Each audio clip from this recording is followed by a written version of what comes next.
चर्चा को शुरू करते हैं। जो न्यूज मैं आपके लिए लेकर आया हूं वो आप लोगों के साथ शेयर करूंगा।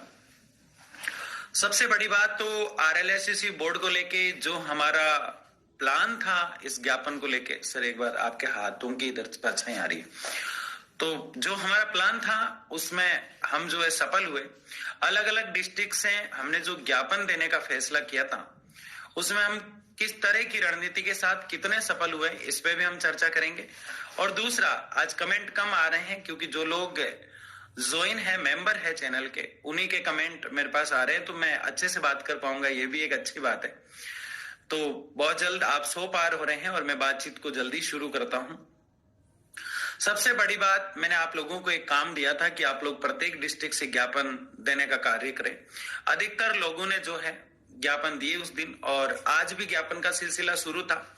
शत्रुघ्न जी जो है उनको भी ज्ञापन देने का कार्य आज केकड़ी से हुआ है।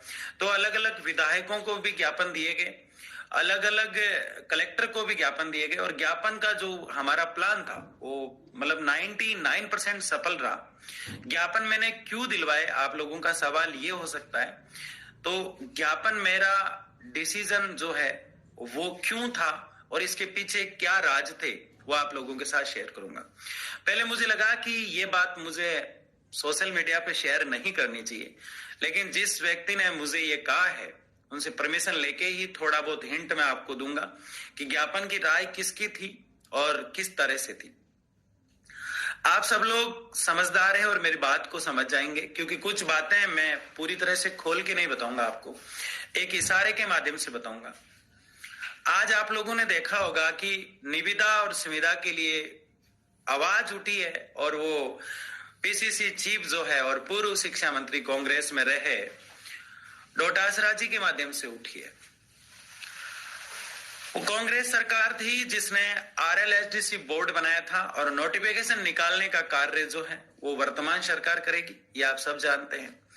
सरकार से हम संवैधानिक तरीके से, संविधान के दायरे में रहकर सही तरीके से, व्यक्तिगत तरीके से मांग कर रहे हैं कि इस आरएलएसटीसी बोर्ड का नोटिफिकेशन जारी किया जाए।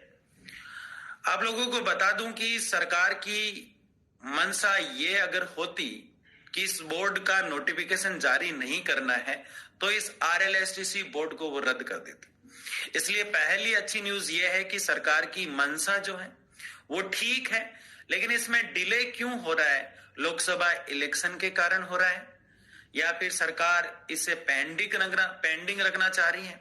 इसकी क्या वजह है, इसका कारण जानने का प्रयास मैं कर रहा हूं। कुछ बातें आप ठंडे दिमाग से समझे, मैं बहुत ही महत्वपूर्ण मुद्दे पे बात करूंगा। और आज आप लोगों के कमेंट और मैसेज जो है आप नहीं कर पा रहे होंगे, कोई दिक्कत नहीं है, जो मेंबर है उनके शो हो रहे हैं, लेकिन कुछ महत्वपूर्ण बातें सिर्फ करूंगा मैं बिना किसी के कमेंट लिए। सबसे पहली बात तो यह है कि पिछली जो सरकार थी उसके अंदर हमने जी तोड़ मेहनत करके आरएलएसटीसी बोर्ड बनाने का जो बीड़ा उठाया था उसमें हम 100% सफल हुए। हमारी बदकिस्मती मानो, या फिर उस सरकार का कार्यकाल जो है समाप्त हो गया ये मानो, या फिर वो सरकार पुणे सत्ता में आने के लिए आरएलएसटीसी का कुछ काम पेंडिंग छोड़ के चली गई। जब आचार संहिता का दौर खत्म हुआ तो आज की वर्तमान सरकार जो आपके सामने है वो सरकार आई। वो सरकार पहले कांग्रेस की थी, जब भी हमें लड़ना पड़ रहा था अपने अधिकार की आवाज उठाने को, मैं लड़ना बोलता हूं, आज भी हमें आवाज उठानी पड़ रही है। कोई भी सरकार हो, बेरोजगार व्यक्ति को और जिसको रोजगार अधूरा मिला हुआ है, जैसे कि आपको अधूरा रोजगार मिला हुआ है, इन सबको सरकार से संघर्ष करना पड़ता है, लड़ना पड़ता है, खिलाफ खड़ा होना पड़ता है, और वो हम कर रहे हैं। लेकिन कोई भी सरकार हो, चाहे वो कांग्रेस है, चाहे वो बीजेपी है, चाहे वो आम आदमी पार्टी, चाहे वो आरएलपी है, चाहे कोई बसपा है, किसी भी सरकार में अधिकार की मांग जब रखी जाती है तो पहले लोकतांत्रिक तरीके से, संविधान के दायरे में रहकर शांतिपूर्वक तरीके से, गांधीवाद को फॉलो करते हुए, गांधी जी के पथ चिन्हों पर चलते हुए रखी जाती है। वो प्रयास इस पूरे वीक में हमने किया। मेरा ज्ञापन दिलाने का मकसद ये था, कभी भी कोई सरकार का नुमाइंदा हमें यह ना बोल सके कि आपने शांतिपूर्वक तरीके से प्रयास नहीं किया। तो क्या हम आंदोलन करेंगे? बिल्कुल भी नहीं करेंगे। अभी कोई ऐसा औचित्य नहीं है कि हम आंदोलन करें, तो फिर हम अब क्या करेंगे? संबंधित लोगों से मिला जिनके सहयोग से RLHDC बोर्ड बना। आप सब समझदार है, बात को समझ आएंगे। शेयर जरूर कीजिएगा, कमेंट नहीं आ रहा है इसका मतलब ये नहीं। जो संबंधित लोग थे जिनके सहयोग से RLHDC बोर्ड बना और उस बोर्ड में हम सफल हुए, उन लोगों से पुणे वार्ताएं चली मेरी इस वीक में, और उस वार्ता का निष्कर्ष ये निकला कि दबाव बनाने के लिए कुछ तो आप करो। तो सरकार पर दबाव बनाने के लिए हमने प्रत्येक डिस्ट्रिक्ट से ज्ञापन दिया है और उसमें रहा आपका सहयोग। अब विधानसभा में ये मुद्दा आप देख रहे हैं कि उठ रहा है। अब आप लोगों को और जिम्मेदारी में दे रहा हूं कि संबंधित विधायक जिन लोगों के टच में है, ज्ञापन का सिलसिला अब रोक दीजिए। आप संबंधित विधायक से आप यह कहें कि जब विधानसभा में RLHDC का मुद्दा उठे, जब आप लोग चुप ना रहे, मौन ना रहे, क्योंकि हमने आपको इसलिए चुना है कि आप उस समय उस मुद्दे पर बोले।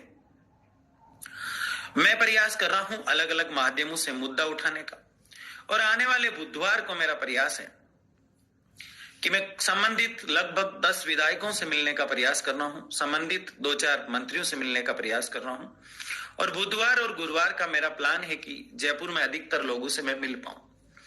इसके अलावा आप लोगों को ऐसा लगता है कि CM साहब से मिलते ही हमारा काम हो जाएगा, तो पहले हमें यह चीज दिखानी पड़ेगी। को मेरा प्रयास है कि मैं संबंधित लगभग 10 विधायकों से मिलने का प्रयास कर रहा हूं, संबंधित 2-4 मंत्रियों से मिलने का प्रयास कर रहा हूं, और बुधवार और गुरुवार का मेरा प्लान है कि जयपुर में अधिकतर लोगों से मैं मिल पाऊं।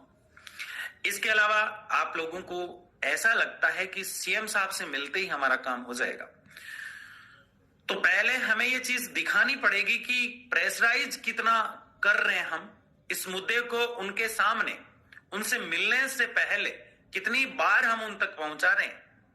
ये बात वो बहुत मायना रखेगी वहां पे।